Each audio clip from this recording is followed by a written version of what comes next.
What's up, Thrashers, and welcome back once again to the Thrash Maniac 99 YouTube channel, and I am back with yet another album review, my final review for the weekend, and I am talking about the debut offering from Clairvoyance, CHASM of Immurement.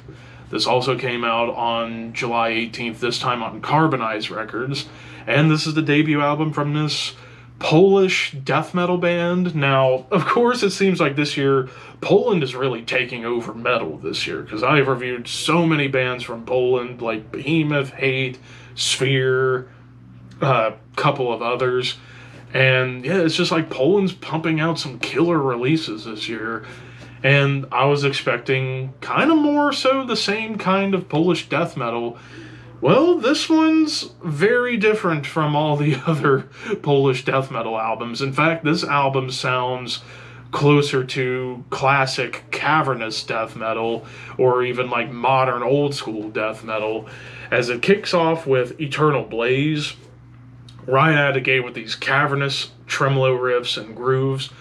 Definitely get vibes of like Tomb Mold and all those kind of mortuous, like a lot of like the modern old school sounding death metal bands that also could count as cavernous death metal, but also little nods to bands like Incantation here and there show up on this album, and even some like more punky kind of death metal, like I would argue a little bit of Autopsy gets thrown into the mix on this album.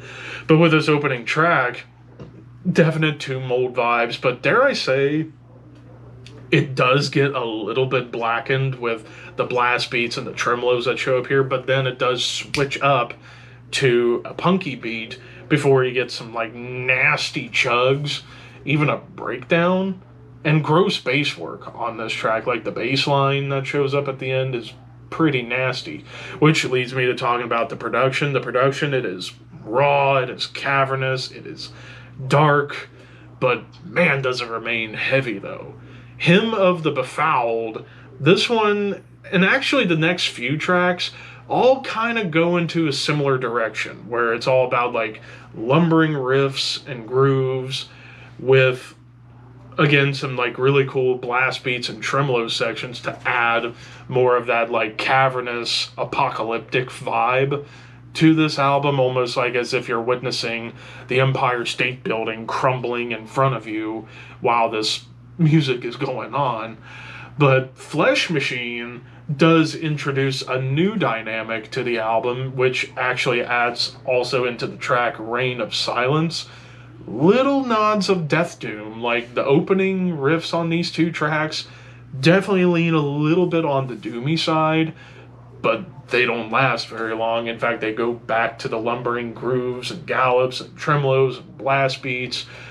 But Flesh Machine does include some more tremolo melodies, and then Reign of Silence does get into more darker territory, and even a doomy break comes up here as well on this track. But also I forgot to mention with Hymn of the Befouled, which leads me to talking about lead work, not really any to be found apart from a descending lead melody on Hymn of the Befouled and dive bombs on the last track, Monument to Dread. You do get some dive bombs that kind of adds to the chaos.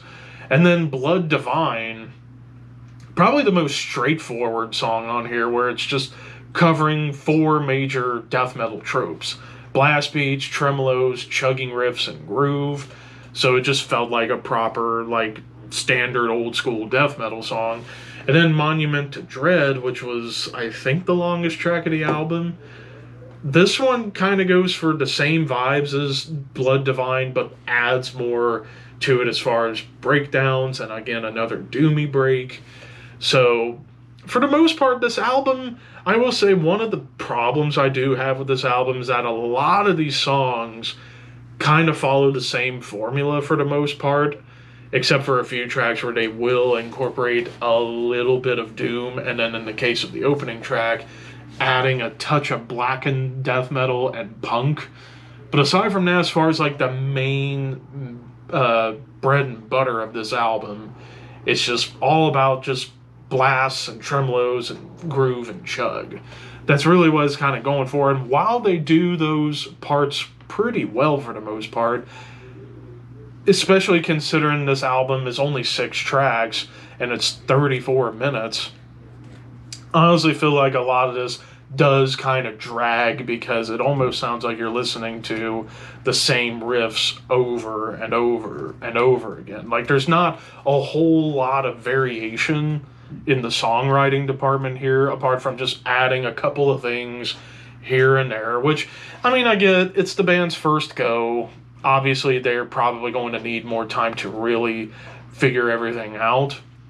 But as far as I'm concerned, though, it's still a solid attempt at your first album, but I definitely think they could use more variety in the songwriting and more dynamics. But overall, this is still a solid enough debut, a solid foundation. I'll give this a 3 out of 5. It's decent, solid, good stuff here.